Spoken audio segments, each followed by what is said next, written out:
Good morning. We are live on YouTube, but we want to bring in our Facebook groups, Atlanta Falcons fans on All Falcons and Scott Kennedy Sports, so we can get the whole ball of wax in here. We've had a lot of folks join us lately, and we want to keep the momentum going all the way through the summer. Welcome in, everybody. This is the Falcons podcast on Wednesday morning. My name is Scott Kennedy. I will be your host. I am in Atlanta. This guy over here is Nick Kendall. He's in Seattle, getting up bright and early to join us. So we are coast to coast, opposite coast completely, north-south too, with your coverage this morning. And want to say good morning. Nick, how are you doing today? I'm doing pretty well. It's Wednesday. It's a slow week. I've been off, gallivanting the last 2 weeks with my buddy in town, and now we're back to the normal drudgery of, but that's okay. Wife's gone, so I've been staying up too late, eating junk food, eating what I want, eating, you can cover your ears on this one, Scott, eating meat at home, which I typically do not do as much because wife is vegetarian, but yeah, no, doing pretty darn well. I'll tell you though, the pets, it's all out of whack. They are following me around and just like staring at me. It's like, listen, I don't know what to tell you. I know that she gives you treats. I don't even know where these treats are. You're just going to have to deal. I always like to say the line I like to use is I'm labor, not management. So you're out of luck, guys. Yeah. Yeah, it's no, I'd say I can't be a real vegetarian because I don't push it on other people. So, I'm the only vegetarian in my house. Between the wife and two kids, I'm the only vegetarian. I don't try and I might influence them every once in a while with let me shut this. I turned hardware acceleration back on, trying to get rid of the lag, and now my sound card is cranking up. It sounds like a helicopter landing. That's what you get when you get a video card with three big fans on it. I got a good one, so I don't want to lag StreamYard. I don't know why this started a month ago, but it hasn't gotten a lot better. Let's say good morning to some folks while Facebook is reaching out and YouTube is reaching out into the internet verse and finding our lost Falcons fans and other football fans. Big Ant is in here nice and early. He says, good morning, Scott, and everyone in the chat. Good morning to you as well, Big Ant. Michael Ranquillo, we can always count on Michael being here. He says, good morning, Scott and Nick on the Falcons podcast. And Roderick Cook says, good afternoon, everyone, coming in from across the pond. And he's a big fan of following you on Twitter with the nature stuff that you like to put up there. So, yeah, I am too. I think it's pretty awesome. You get out there and do that kind of stuff. And I've encouraged you. I was 36 before I had my first kid, and I went out and did all the things I wanted to do, and don't feel like I miss out on anything because I'm at ball games and practices all week. That's what I want to do now. I did all that other stuff. So good for you, Nick. Yeah, the thing is, I think there's so much to do in this world that no matter what, I'm not going to be able to do it. So I'm just trying to pack in as much as I can while I can. So, but that's awesome. I mean, there's so much world to explore, and I appreciate the shout out there, Roderick. Yeah, the rest of the summer is still going to be pretty enjoyable. I think I might be doing the Timberline Trail, which is the 40-mile loop around Mount Hood. I'm going to do about 70 miles in the Sawtooths in Idaho. That's a good 12 hours of straight hiking. You do that in 2 days? We're going to do it. We're going to be carrying 40-pound packs. So we'll probably do it in 3 days. I gotcha. Yeah. So it's also 10,000 feet of elevation gain. Yeah. So, and a lot of exposed parts. Yeah, I usually think, a standard walk, a good brisk walk's about 4 miles an hour, 40 miles, 10 hours. And then I was like, okay, terrain, I'll move it up to 12 hours. Why don't you move it up to 16 hours? Yeah. I think backpacking wise, because uneven terrain and stuff, and sometimes you're on your hands and knees and stuff. So like about 2 miles an hour is probably about the standard there, but it's good. Yeah, a lot of fun things planned. So I'm excited for the summer. Hopefully the weather holds out. I'm concerned about wildfire season, as probably everybody already is in the world, but we'll see how it goes. Mark Schrader coming in from Texas says, good morning, Scott and Nick. And Chris Walker coming on Facebook. So I know Facebook's starting to reach some of our lost sheep. We've got Kevin Fitzpatrick has given us a like. Chris, you should give us a like. Give us a like. I know those will come in. So we start the first 5 minutes with about a quarter of the people that we finish with. Mm-hmm. Kevin Fitzpatrick says, good morning, guys. Welcome back, Nick. You were missed. Definitely missed. And Cortez back in on YouTube says, good morning, everyone. I got in here before Scott started losing his voice today. Yeah, you go 55 minutes, and I've got a bunch of these if I need them. I keep these on hand. But usually I don't pop them until it's too late when I'm doing solo. So, yeah, we'll see. But, especially when I've only got one cup of coffee and it's empty at about 30 minutes. At about 50 minutes, I start struggling a bit. For sure. But we want to get into it today. And some of the things I want to talk about, the Falcons have started minicamp. And we want to talk about some of the big storylines going into and coming out of minicamp, including a couple position battles, some injuries, and not necessarily on the negative side. There's some guys coming back from injuries that are back out there, which is good news. And then some position battles that have happened because of an injury. And Nick, going through some of the notes that Tori McElhaney put up on AtlantaFalcons.com, there was one real interesting phrase, I guess, she put in there at the top of things. She says, we're not going to talk too much about the first team OL because that seems quote unquote locked in stone. Okay. Mm-hmm. We can know who we know. We've got a pretty good idea who, four of those guys are, left tackle Jake Matthews, center Drew Dahlman, right guard Chris Lindstrom, right tackle Caleb McGarry. But Matt Hennessy, who was maybe third guy in at left guard last year and backup center, has been working with the ones.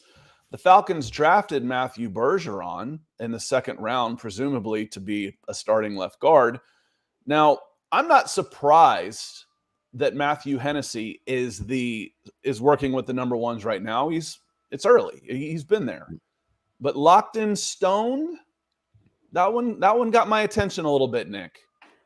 It could be locked in stone for mandatory minicamp, but other than that, it's long term. We'll see. Bergeron's still picking it up. I think that Arthur Smith will probably go the more old school route on that approach, but Hennessy's been up and down and fine, but he knows the system better, and he knows he has chemistry with the guys around him as well. So I would be pretty shocked if Bergeron didn't take it over at some point this season, especially because Bergeron also has more oomph in the run game. I think he got a little bit more pop power, but right now, it makes a lot of sense that they're going with the more, especially during install or mandatory minicamp. It makes a lot of sense. Yeah, I'm not surprised at all when I saw that was happening. I guess one of the other moves that gets our attention is, Jalen Mayfield. We talked about this on Monday. Is Jalen Mayfield is back working as a backup right tackle. And Cortez, it might be too early. You had to get in quick before I start losing my voice. So, Jalen Mayfield at backup right tackle, that makes sense considering you've got Matthew Bergeron working second team left guard, I would imagine. Because Jalen Mayfield's not going to beat him out at left guard. So where do you have a chance to still make this roster, Jalen? Well, where you were drafted at right tackle, even though he's got a guard build, guard features, all those type of things. How big a battle do you think this could be? Do you think Hennessy could beat out Matthew Bergeron, or is he just keeping the seat warm for the rookie? I mean, he could beat him out. Sure, he's year 3. He knows the system. It's going to be still a wide zone scheme at the end of the day. So it could certainly happen. I mean, Bergeron definitely had some questions sometimes in pass protection. Whatnot. He's playing a whole new position as well at guard. So I could see it, but I still think Bergeron's upside is better. I mean, the fact that did they trade up for him? I can't even recall to go get him. Was it a Colts? I think they did because Avila had gone just beforehand. Mm-hmm. So, we talked about, Avila or Bergeron. Mm-hmm. And I think, I don't know, they may have targeted Bergeron all along, but then when Avila was gone, it's like, okay, we better make sure we don't lose this guy too. Yeah. So they did, I'm 99% sure they traded up to get Bergeron. So, real quick, couple more good mornings. Joe Cannon says, good morning, Scott, and welcome back, Nick. Yeah, absolutely, Joe. Great morning to you as well. And Wavy 2 times, Wavy 2X says, good morning, Scott. I'm kind of new here. Well, welcome in. Don't be a stranger. We're glad to have you. And you're live in the chat, so we'll hit any questions that we see that make sense. And then, obviously, hit the comments section on YouTube afterwards. We keep an eye on that and enjoy the discussion on that as an old-fashioned message board. I think I had 100,000 posts on the old scout.com message boards. Well, I'm OCD about responding. So if you've got any questions, then don't be afraid to put them in after the fact. And that goes to everybody listening too. And Chris said, yes, it was the Colts and got Ade with our 110th fourth round pick. That's right. So that was they moved up their second round pick. I believe they didn't take Joshua Downs in the third. Was there wide receiver? I don't remember who they took in the second. They took so many players that we like. It's They hard to got use. 12 guys. Yeah, Name one. they took 12 guys. Remember, they went Anthony Richardson. I think they went Joshua Downs in the third. I can't remember who Julius they went Brents. with in the second. Who was it? Julius Brents. The tight end? The corner. The tall massive corner that we liked. Yeah, Yes. I really liked Indianapolis's draft.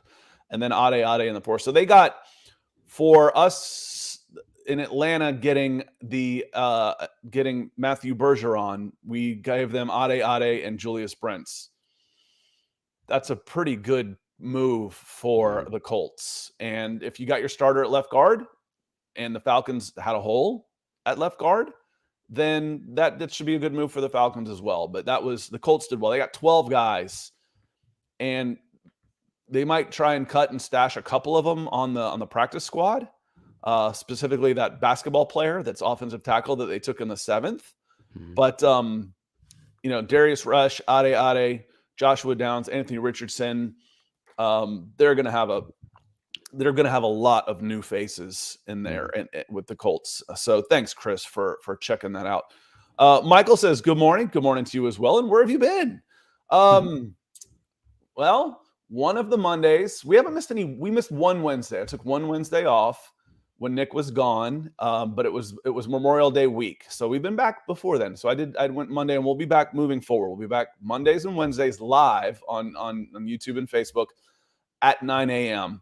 Monday, Wednesday, moving forward. So, and then Jeremy stopping by says, good morning. Bless the guys with the like. Absolutely. Appreciate the support, Jeremy. So one of the other pretty solid position battles, Nick, I think coming up is for that nickel corner slot. Mm-hmm. I think Jeffrey Okudah is going to be the opposite corner, the corner opposite AJ Terrell. But that leaves D. Alford in the mix with Mike Hughes. Now, Mike Hughes doesn't necessarily have the resume where we can just write him in ink as a starter, and he's going to have his hands full with D. Alford trying to earn that spot. Yeah, I mean, you got also Clark Phillips, who you drafted in the 4th round this season, that had a pretty good damn career at Utah. Mm-hmm. I know that the rookies, we just talked about Bergeron being back up, so it makes sense that Phillips is not part of that initial discussion as well, but would not rule him out. I mean, the ball production on there, if this is going to be a team, something that's been a trademark of those Saints defenses the last decade have been really emphasizing taking the ball away, and Clark Phillips did a pretty damn good job of putting his hands on footballs despite the limited size. So we'll see. I think that's a great shout. When you think of Clark Phillips, you think we've talked about this before, that how they went kind of polar opposites in the 3rd round and the 4th round. In the 3rd round, they went high upside, lower production. And in the 4th round, they went lesser physical talent, really high production. Mm-hmm. So I always kind of think of it as a line graph, and the guys at the very top that get drafted the highest are at the top right of production and physical prowess. And then it's a little steeper, I think, on physical production. The NFL, it's a bigger, faster, stronger game. They will bet more on upside, on tools, than they do on production. You get a 6'4'8" middle linebacker who has 150 tackles in college. He'll be lucky to get a UDFA, even if he was an all-conference guy. Now, Clark Phillips isn't that bad, but he was not a toolsy type player. He didn't have the length. He didn't have the blazing speed. My God, he's a football player. And Nick, well, now I'm back and I'm going to say Nick Nickel. Now, Nick, the nickel is a perfect spot for a player like that who just sees the whole field. It's a little bit like a second free safety in times if you're playing a zone, to let him freelance a little bit and just see the whole field, come off coverages. I think that's a great shout. D. Alford and Mike Hughes, but watch out for Clark Phillips. The big question about Clark Phillips in the nickel spot is the size and physicality in a league that is trending towards more big bodies at the slot position. We're moving away from the Cole Beasleys, Wes Welkers, Brandon Stokely's of the world in the slot, and we're getting more, Drake Londons or Alan Lazards, who are these, 225-pound, 230-pound guys. So if you're small, you better damn well bring it in the physicality in the run defense, because otherwise they're going to target you in the quick pass game and the run game. So just questions we'll have with the size. I mean, he plays ferocious, but you're talking about the wide hash marks in the Pac-12 of all conferences, which might be the softest of the Power Fives. No offense. I mean, we all saw USC trying to tackle this season, and that was the cream of the crop in the Pac-12. I guess you got Utah was actually pretty good, and that's where Clark Phillips comes from. But we'll see. I think it'll be interesting to follow him in that spot as well. So there's only so many 6'5" Drake Londons out there, so you've got to be able to rotate your guys. So just because you could be the third corner, but if your X moves inside, he could move outside. There's only so many matchup problems out there that, your nickel might end up lining up outside while AJ Terrell slides into the slot because he's following Justin Jefferson, who's lining up in the slot. Because we talk about, the moving guys around to get them open, and positionless football, we don't have an XYZ, we'll move them all over the place. And that could be the case. That could be the case on how you're going to have to match up with those guys on the backside, and having more defensive backs with quality is going to be so much better. Do you remember 2 years ago when the Falcons went to Dallas and just got boat raced, and you had Avery Williams, rookie Avery Williams, who was drafted as a punt returner? He was your nickel corner. That, and God bless him, he's out this year with a knee injury, but this is a guy who got moved to running back his second season in the NFL. That's the difference in quality that the Falcons will be able to put out there. We're talking 3 guys for one spot that are all considerable upgrades over some of the players they had to put out there even just 2 years ago. When you talk Mike Hughes, D. Alford, and Clark Phillips. Yeah, I mean, you've definitely injected talent into the position. We'll see how it plays out. Also, with the Falcons, with your investment in the safety spot as well, maybe that nickel spot is going to be some bigger bodies coming down from time to time. So will be a lot of fun. And the Falcons team actually has some depth for the first time in a while because of the draft picks and expenditures on that side of the ball. So going to be interesting. I don't expect a top unit this season, but compared to the bottom 5-10 unit that we've witnessed in talent the last 2 seasons, this should be a marked step forward. Yeah, and Roderick says, I'm keen to see how Phillips gets on. Will his game IQ beat his physical disadvantages? I think so. For where you drafted him, I think he was a 4th round pick. He was a 4th round pick that I think he can come and contribute and be a special teams demon at worst, and then be a really good contributor in passing situations. Or he's just, like I said, he's just a hell of a football player. And that sounds, well, they're all football players, Scott. I know how simple and stupid that sounds, but this is an educated group. If you're watching a pod on a Wednesday morning at 9:30, you understand game IQ, football intelligence, awareness. I always said a scoop of anticipation is better than a 1/10 of a second on a 40-yard dash. So these guys have, and Clark Phillips has that. And yes, I think that's why you still take him in the 4th, despite if you're looking at his NFL combine numbers, you're like, okay, maybe 7th, but he's good. That's when you got to turn on the tape. I call it the enough factor, Nick. Yeah. All right.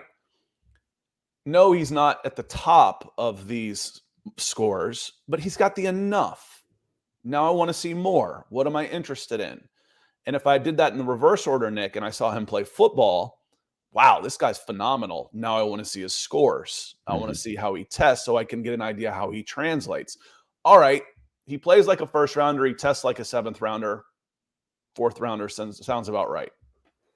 Yeah, and it also depends on the position and where you're going to use them and whatnot as well. But yeah, covering him in the slot. Also, he could play boundary, especially if you're going to be living in more of an off-coverage world. I mean, that's what the Broncos did for a number of years. Vic Fangio specifically didn't really care as much about the size of the cornerbacks because they weren't playing press, bump and run at the line of scrimmage. He had a little bit of a buffer there. So should be fun. Will be fun to follow this cornerback room and the secondary in general.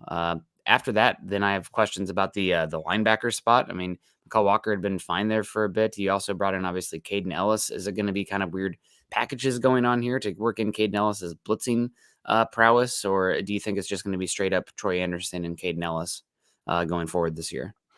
I think we got to probably keep an eye on Michael Walker as well.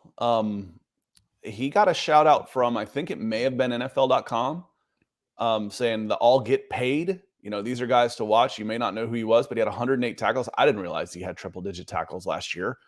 We watched every Falcons game at least once. So, it was very quiet. The front line in front of him will help keep the linebackers cleaner, Nick. Yeah. And you've got some athleticism in there now with Ellis and Troy Anderson and Michael Walker that I think now Deion Jones could fly. A prime Deion Jones feasts in a defense when your defensive line is this much stronger. So the Falcons have had some speed at linebacker, but it's different now. Plus, these guys are 30 pounds heavier than Deion Jones. So I'm not saying they've lacked speed because Deion Jones could fly. That was his biggest asset. But it's just the last 2 years, Rashaan Evans, solid, but athletically not as gifted as what they're going to put out there this year. Foye Oluokun, great when we talk about awareness. Foye Oluokun, super smart, inside linebacker. And that's where I came up with the phrase, the scoop of anticipation. That's where it is really the most meaningful for me, is at that inside linebacker spot. Corner is a little bit scarier. Yeah. But if you're not being isolated all the time, then you can use that a little bit. And Clark Phillips, talking about, he was 5'9", 184 pounds, 29 and 1/8 inch arms, 4'5", 140. So in a solid 4.32 shuttle. So, and strong, 18 reps on the bench press. So he'll get after it. He'll get after it. Mass Lawrence coming in. He says, "Good morning, guys." Good morning to you, Moss. I'm sorry, I don't have my glasses on and I'm nearsighted as hell. He says, "What's up, guys? What's up, Moss? Great to have you in here." When I first saw it on my screen, I was like, "Oh, it must be a Boston guy." No, it's Moss, dummy. So welcome in. Glad to have you. Appreciate you being here. Nick, we mentioned injuries. And on the positive news front, defensive lineman Taquan Graham is back full go. Of the injuries last year, of the bigger ones, he's really the first one. He's out there before Kyle Pitts. I think Kyle Pitts is going to be fine, but he's not out there yet. Taquan Graham is. A lot of money spent on the defensive line, Nick. What does Taquan Graham mean to a team that's going out there with David Onyemata, Grady Jarrett, and Calais Campbell? I mean, all those guys you listed are older, second contract kind of guys, third, fourth contract, I think, for Calais Campbell, fifth contract. God, he's been around the sun a few times. So having Graham in there is somebody that is still in the rookie contract, up and coming as a player, and can substitute those guys. I see on our lads that Calais Campbell's listed as the starter at defensive end, but maybe Calais Campbell's much more of a 30% of the snap kind of guy, 35, and coming in on obvious pass downs. At his age at this point, maybe he doesn't want to be sitting there banging and having to two gap against the run to free up the linebackers, or Graham can come in. So you're going to rotate those guys anyway a good bit. You also got Eddie Goldman there as your nose tackle. So it's great to have him in there. And heck, I wouldn't be shocked at all if Graham is an equivalent co-starter, if you will, with the likes of Calais Campbell by the end of the season, assuming he's healthy. Kind of like the running back position, Nick. That's one place, and I don't think it can be assumed that Bijan Robinson is the starter. I just don't think it matters. Bijan Robinson's going to get a ton of touches. Tyler Algier is going to get a ton of touches. And it never even crossed my mind, but I referenced Tori's article on AtlantaFalcons.com, and she took a quote from Cordero Patterson.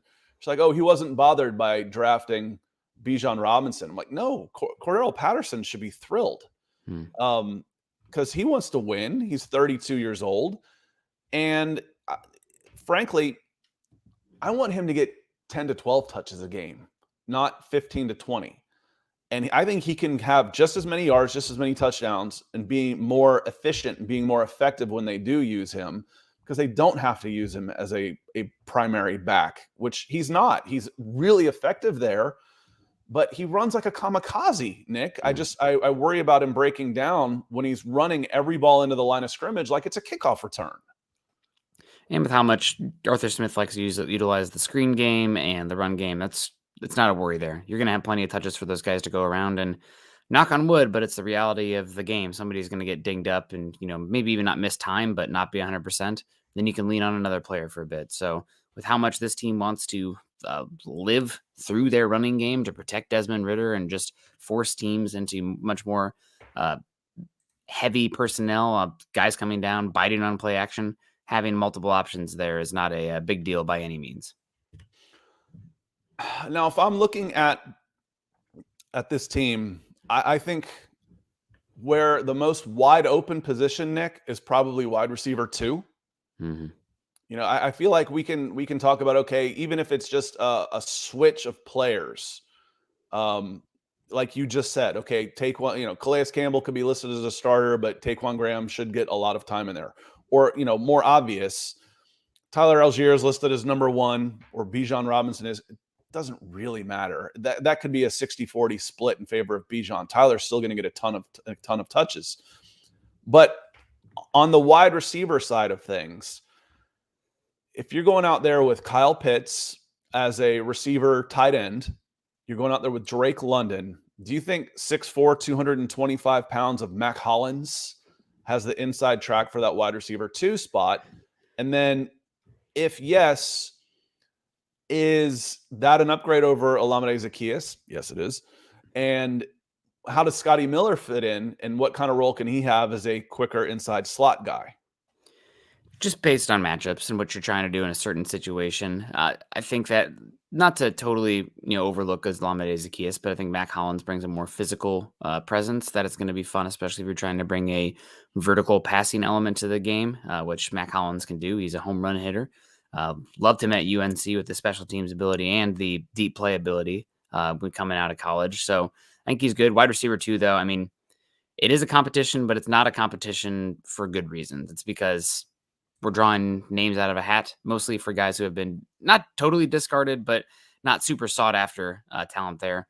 Is it a big deal, though? I don't think I'm not too worried about it, just because you have so many options. Like, your wide receiver 2 is Bijan Robinson. Your wide receiver 2 is Kyle Pitts. Just how your big 3, how you're going to utilize weapons and where the targets are going to go. Would it be nice to have somebody out there who can play a high ADOT role that's really just a prowess as a deep threat? I mean, imagine like Will Fuller in his prime in this offense as a space creator, where he doesn't need to have a lot of targets, but he's going to have a major impact because of the deep play ability. That'd be awesome. We talked about that a little bit in the offseason, but right now I'm not too worried about it. Mac Hollins can fill a role. Scotty Miller can fill a role. It just depends on what you're looking to do out there with those guys. I'm pretty interested to see Mac Hollins out there too. I mean, they're going to walk out there. It's going to look like a pickup basketball game. There's not quite the 7-foot center out there, but I got Kyle Pitts at 6'6". I got Drake London at 6'5", and I got 6'4" Mac Hollins. Want to give a shout out to Mr. Dirk Lawrence. He says, "Good morning, rise up, roll tide, and let's go Blues." I think we got a fellow Falcons and Chelsea fan. I think we can do 2 of these. 2 of those 3. You probably know Dirk. I did go to Auburn, so it's going to be tough to get a roll tide out of me. But I grew up in Atlanta. I'm not in that Alabama Auburn thing the way a lot of Alabamians are. So, and I want to say thank you for the big stars, my friend, the support to the show. Be like Dirk. If you want to support the show, the most direct way to do that is with Super Chats on YouTube and Facebook stars. Dirk came in with big stars this morning. Thank you very much, my friend. It helps keep the lights on, help keeps my forehead nice and shiny, and it can help get Nick a sharper razor. So those are the kind of things we're looking for. So thank you, sir. Now that it seems like the questions are starting to come in a little bit. And Marco has a comment. He says, "Good morning, gentlemen. Thank you for the content, guys. This channel should be much more popular than what it is. Let's make sure we continue to like and share every time. And thank you." And thank you, Marco. And we're still relatively new to the game. 18 months ago, I think I had 800 subscribers on this channel. I'd kind of just messed around with it, and we're pushing 3,500. So it's growing nice and steadily. We're not, probably to our own detriment, Nick and I are not carnival barkers. So hey, look at us, we're awesome, come subscribe. I want you guys to do that. I want you to go tell everybody, hey, these guys are awesome, come subscribe. And that helps us build. So We're content guys when we're in front, when it's our show, and we enjoy doing this, Marco. So certainly appreciate it. Harry Marshall Wood the third. You go by Trey? A friend of mine goes by Trey, who was a third. Says, with Ridder rushing less than Mariota, giving CP a fewer less carries to keep him fresh, and Huntley's missing carries, there are plenty of rushes to go around to Robinson and Algier. Yeah, absolutely. There's lots of touches to go around. And I think that's one of the reasons, Nick, you start seeing people are coming around to the idea that Desmond Ridder, hey, he could be the quarterback, and Kyle Pitts and Drake London could have good games or good seasons. Wow. And I had a comment on Facebook. So this is a rushing team. I don't expect them to do much.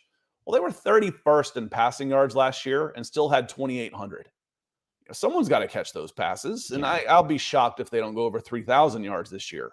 So there's plenty of touches to go around, especially in the offensive backfield, Marshall. I agree with you 100%. I am curious to see how the theoretical improvement on defense is going to change how much the drop back pass game is needed. I mean, we kind of saw it last year, though. Even when you were behind, Arthur Smith eventually reached the, as you say, F it stage where we're just going to run it even though we're behind because it's more efficient. But it will be interesting. This is still going to be a team that passes at some, and I've said it on here a few times. I think that the ideal situation for Desmond Ridder going forward is the Dak Prescott path. A quarterback who is a solid athlete, but he's not Lamar Jackson out there, but he can tuck it and run when he needs to. Has a okay arm in terms of the velocity, but smart leader, good pocket presence, understands what he's doing out there. A lot of experience at the college level, and took a program that hasn't historically won and won a lot. I mean, I think there's a lot of commonalities there between Dak Prescott and Desmond Ridder coming into a situation too where he is not the main show or attraction of that. It's about the run game and the offensive line and the running back that you brought in.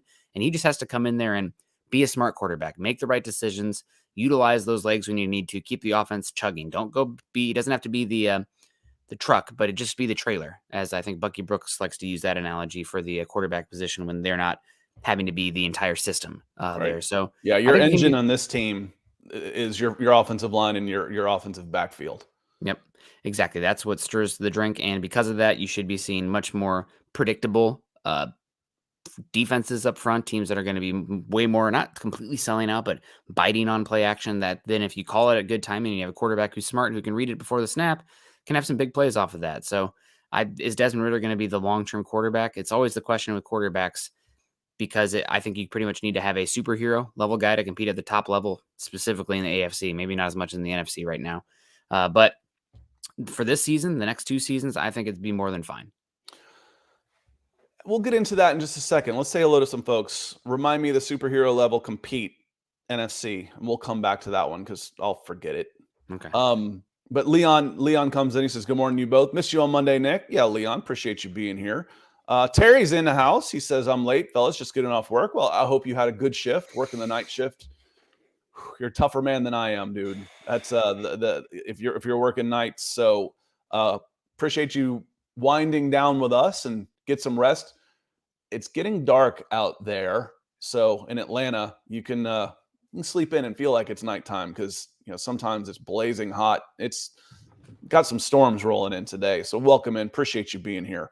Let me see here. Where was the one? I think it was Keith that wanted to say, coming in with some Facebook stars. Thank you, Keith. He says, "I want to rewind and give me your thoughts on Ridder pre-draft and when he was selected." So going back to that superhero traits, that superhero quarterback. Jalen Hurts wasn't necessarily a superhero quarterback. He had some superhero rushing ability. Yeah, but I still wouldn't put him in the league of Malik Willis as a rusher, so to speak. And his question, he's really good and he's developed, but I don't think anybody coming in would have anticipated that he has had the success that he's had. I think he's definitely, or else he wouldn't have been drafted where he was. But, he's played his way into that, but still following that model, I think Jalen Hurts has been the beneficiary of the Philadelphia Eagles. If you switch him and Ridder, for the last couple of years, how much better last year would the Falcons have been than 7-10, and how much worse than 14-3 would the Eagles have been, if Ritter's in year 3, which he's going into year 2 now. You know what I mean with the development. Yeah. And I think that's what you're trying to build here in Atlanta. The Birds, down here in the South are trying to build a system around it where you can elevate the quarterback, where he ends up looking like a superstar because he's doing his job. Now, going to Keith's question here, Ridder is an underrated athlete. At the NFL Combine, he had the fastest 40 time there. I think it was like 4.51, 4.52. He's got plenty of arm. Jalen Hurts has a good arm, but no one's thinking, okay, we're drafting this guy because he's throwing 100-mile-an-hour fastball. I thought he was arguably the best quarterback in that draft. And when the Falcons were drafting or were picking like 36 or 38, wherever they had that pick in the second round, Keith, we took him a lot. We took Desmond Ridder a lot when we were mocking, saying this is a good spot for him to go get your quarterback of the future. Ridder is a good, toolsy athlete, could fit into Arthur Smith's system in the second round. That you got him in the third was great value. That's how I remember it, Nick. I agree with you 100%. I have a hard time comparing Ridder to Hurts just because the body type. I feel like I just think of the situation. Yeah, is like level, not necessarily physical ability, but just level of prospect for me was fairly even. Mm-hmm. And then what the Falcons are trying to do is similar to what the Eagles have done. Yeah, that's another good shout. I mean, it mimics, again, Dak Prescott as well. I think more so offensive line focused. Although, what am I saying? The Cowboys' offensive line, those years when they had Tyron Smith, Travis Frederick, and Zach Martin, they were humming those seasons with the running back. So, yeah, that's definitely a possibility out there. Again, I know you're not saying one for one, but I still do want to say it. Just the type of offense that the Eagles are running, where it is so zone read, quarterback run heavy. I think that given what a weight room freak Jalen Hurts is, not that Desmond Ridder is not a good athlete or anything, but like they're built physically different. So I don't know if you can run them a similar style where it's going to be, teams are having to play a defense a certain way because of the rushing ability, especially in the goal line. God, the red zone stuff that the Eagles can do with Hurts is almost impossible. I mean, Sean Payton talks about it all the time in the press conferences and when he was working at NBC. So I agree. I think still you're trying to make it really simple, stupid for the quarterback where, you're giving them layups, half field reads. And if teams are playing a lot of single high stuff because they're forcing down for run fits, biting the linebackers, taking a step forward on that, it should make the job a lot easier. It's going to be a big season, though, for Ridder. Obviously, the quarterbacks of interest were all gone. 1, 2, 1, 3. Where did the other? I don't even remember. There was 3 quarterbacks we liked a lot this draft. I can't even remember how they all fell in this one. It was 1, 2, 3. It was Kenny Pickett, and then it was. No, I'm talking about this year. You guys didn't have a chance at I was one. thinking Ridder. Yeah. Yeah. No, it went 1, 2, 4. It was 4. Yes. Okay. Yeah, Will Anderson got taken by the Texans. They moved up to take Will Anderson. They traded back in there to get him, and then the Colts went with Richardson. Yep. Exactly. So you didn't even have a chance. There's no questions there unless we'll see about Will Levis, but I wasn't as big on him there. But it will be fun. I'm excited to see what Ridder can do this year. It'll still come back that for a rookie quarterback contract, you're going to be fine with that this season, next season. After that, though, is he the type of quarterback that can move on from the trailer and become the truck? I don't know. We're going to figure that. It should be fun. I know that Arthur Smith has come out and said we're pleased with the progress he has. And it was interesting, Nick, because he basically came out and said what I've been preaching about internal scrimmages, OTAs, et cetera, is he said, listen, if I was worried about his completion percentage, I could just drop my defense into soft zones and hit some nice, easy reads. And his daughter was there. He goes, that Sophie could probably hit. No offense, Sophie. But that's not what we're doing here. And it was refreshing to hear somebody say that, because you're like, oh, the offense looks great. Well, does the offense look great because the defense is garbage, or because, it's all internal? You don't really know what you got till 3-4 weeks into the season.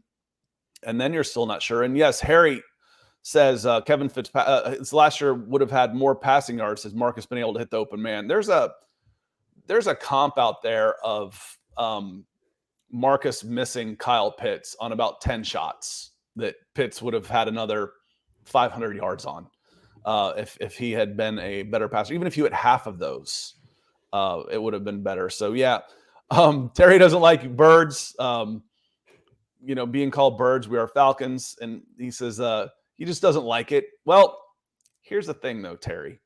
When the team calls itself the Dirty Birds, what are you going to do, man? And frankly, growing up with the Hawks and the Falcons, I was a Bird fan. I was a Bird. I was a fan of the Birds, both sets, Hawks and Falcons. Let me see here. And Eric says, Pitts had a better year with Matt Ryan. Well, that's not a big surprise. That he went from 1,000 to 350 yards may have been a little more. Matt Ryan was incredibly accurate, and he made a lot of marginal receivers a lot of money. Russell Gage was much better.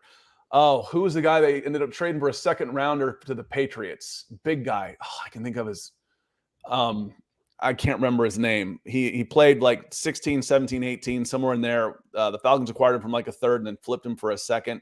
Made him a ton of money. And Chris, Mohamed Sanu. There it is. Yeah, it was Sanu. Thank you. It's okay. He should be cutting Matt Ryan a check. Mohamed Sanu. That was he made a lot of Matt Ryan made a lot of guys a lot of money. So thank you. That's one of the players that I think of. So Matt Ryan's got the 6th most yards in NFL history. The man could throw the ball. On that note, I think we're going to wrap it up here in just a moment. We're at about 42 minutes. And Kevin says he is a true Birds fan. Falcons, Hawks, Cardinals, and Golden Eagles. Yeah, you got pretty much all of them wrapped up in there too. So I never could get on board with the Thrashers because I knew that hockey was going to fail miserably in Atlanta. Because at the time, the NHL does not have the TV money, but they have the big salaries. So they get their revenue specifically from being the most expensive ticket in sports.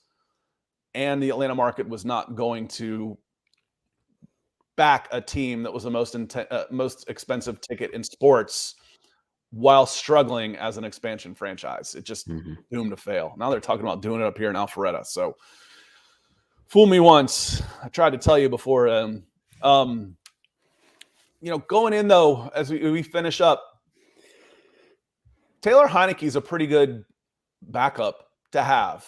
If it doesn't work for Desmond Ridder, Heineke can play this game, and he is a really good athlete and could fit this pretty well. So I think the floor for this team should be 7-8 wins with this schedule, Nick. It should be. You have multiple options there, multiple avenues. I guess I can ask you, besides injury, obviously, what is the system failure that could happen that would cause it to have a worse year this season? You already talked about the backup quarterback. There's got to be something on this team where if this doesn't work out, you think the wheels fall off. The big one for me is if the offensive line reverts back to 2021 form. So you had, I can't picture there being a problem at left guard as bad as there was in 2021. That was Jalen Mayfield was arguably the worst offensive lineman in football. And I've said it before and I'll say it again, through no fault of his own. He wasn't ready. He was thrown in. That was a systematic failure from the Atlanta Falcons that they had to play him. Caleb McGarry made huge strides. Now we're making the assumption that he can either continue to get a little bit better or at least hold his 2022 form. If he reverts back to 2020, 2020, 2019, 20, and 21 form, you got a problem at right tackle. Here's hoping that Ledford over there has worked wonders with these guys. But I think that is the breaking point. How does this team fail? If Dahlman goes back to looking like he did the first quarter of the season last year, Caleb McGarry reverts back to pre-2022 form, then you've got 2 liabilities on the offensive line, and Matthew Bergeron isn't ready at left guard, and you're throwing Hennessy out there. That's where, non-injury-wise, you're going to have a problem on this team. That said, Nick, the rest of the team is still so much better. It's like that you still wouldn't be as bad as you were in 2021 because your defense is going to have so much more talent. Yeah, I mean, if your kicker was missing more kicks, maybe you could, things like that do normalize. With 2021, where Koo was, pretty clutch in some of those things, but will be interesting to see how it plays out. I think for me, one that is worth noting, and it's just the volatile nature of the position, but cornerback could fall off a cliff. I mean, AJ Terrell was not as good as the last season he was in 2021, and you traded a fifth for Jeff Okudah, who's the former number 3 overall pick. Maybe he's really just not good. Maybe he stinks. And then you're trying to figure out, what are you doing with that third spot? Is Mike Hughes out there in the boundary? If the cornerback position goes, I mean, you have a hard time stopping anybody in this league. You need 4 that you like out there. If Terrell just ends up being, let's say, instead of a top 10 cornerback, top 15, top 20, and you have question marks surrounding everywhere around him, that could be an issue for the whole defense, where pass rush should be better. Everything else should be better, but it could create some real issues this season. And I know I'm cheating here. I said no injuries, but if Kyle Pitts isn't healthy and everything is on Drake London in that passing game, that could be pretty rough. You can string by with the run game and the offensive line and everything as well, but if you're not really forcing teams to fear anything in the pass game, is it playmaking? I think the game's changed a bit. I think the actual true standout playmakers are more valuable than they've almost ever been. So because they can take over a game, more so in the ISO ball that we're in right now. So if you are missing Kyle Pitts, it could be tough to move the offense in an explosive fashion. We'll see. We'll see. I think there's a plethora of guys that you could turn and go to. It could be a Cordero Patterson game. It could be a Tyler Algier game. It could be a Bijan Robinson game. It could be a Drake London game. I think you got 4 guys when you mentioned that the ISO and matchups where one of those guys could take over. I think you've got 5 of those players that could be a player of the game on offense right now. And then throw in the occasional, hey, they forgot to cover Mac Hollins all day, and he got half his yards in one game. So I think that's okay. And as far as the concern about the cornerback, I reverted back to a 7-win season with 2021. And I'm just looking at the cornerback depth chart, and I'm counting AJ Terrell, Darren Hall, Jeff Okudah, Clark Phillips, Mike Hughes, and D. Alford. I count 6 guys I would rather have than Fabian Moreau, who started opposite every game, opposite AJ Terrell. Poor Fabian. Oh, the thing that bothered me is I will get after a guy. Attitude and effort is where I will start getting really negative about a player. You just heard me back Jalen Mayfield. Jalen Mayfield was bad. I'll make excuses for him. That wasn't his fault. Fabian Moreau, if there was a sweep coming his way, he'd take off for the sidelines. I mean, you've got to at least hold your ground some. He was so soft when he played for the Falcons that it was really, really frustrating. There's 6 guys out there at corner. So, again, relatively speaking, that's a 7-win team back to back. There's so much more talent on this squad than the last 2 7-win teams. The wheels fall off for me, Nick, is another 7-10 season. That's a failure. That is a big fail if they go 7-10. And it's just, I can't see it. I mean, you can, injuries, et cetera, but just from the personnel standpoint that is already out there, I cannot see this team losing, winning less than 7 games. I just can't see it. It would be tough, especially with the schedule that you have before you. I mean, going through that the first time, I mean, we were borderline laughing at just how they were favored twice last year. They should be favored 10 times at least this year. So on that note, y'all, we want to hop out of here. Again, this is the Falcons podcast. We are live every Monday and Wednesday at 9 a.m. So if you're listening to us after the fact, we've gotten some decent traction on Apple Pods. Thank you. So make sure if you're listening on Apple Pods, give us a quick review and a star rating. It helps us out a lot. And we will be back next Monday. Nick might join us, might not join us. It's always kind of fun when he does, but we'll be here regardless. So want to say a special thank you to Keith and Dirk for coming in with the Facebook stars. That certainly helps. Yeah. Thanks, guys. Helps keep the lights on, like I said. And, if you're listening, you don't realize how big a forehead I might actually have, but it keeps it nice and shiny. Any last words before we get going, before the lightning hits and knocks me out of power here? No, nothing. Just if you're out here on the West Coast, be fire safe. It's been a dry, hot one out here, and most wildfires have man-made origins. So just going to be my Smokey the Bear. Only you can prevent wildfires. It's rough. It's going to be a rough one out here, but let's do what we can. And appreciate it. It's always fun to come in here and talk. I know I've been gone on the Falcons for a bit. I've been gallivanting around the Pacific Northwest, backpacking in Enchanted Valley, out there on the Oregon coast as well, Canyon Beach. If you haven't been out there, God, what a awesome time. And then also Mount Rainier. So it's exploring all the fruits of the Pacific Northwest have to offer. And then my parents come a week from today. They fly in at like 10 p.m. So it'll be a lot of fun. I'm excited to just get the summer going and love football, but I'm enjoying the break that summer is offering as well. Yeah, sometimes it's a nice break. That's why people, oh, baseball's boring. I'm like, baseball's not called the most exciting, America's most exciting sport. It's called America's pastime. It helps pass the time Hmm. until we get back to football. So always good. On that note, yeah, Smokey the Bear is a Falcons fan, and my dog's name is Smokey, and he's definitely a Falcons fan. So on that note, y'all, we're going to get out of here. We will see you on Monday at 9 a.m. Can't wait to have you back. We'll see what kind of news comes out with the Atlanta Falcons. We'll be here to cover it. Everybody have a great rest of your week and a good weekend. See y'all later.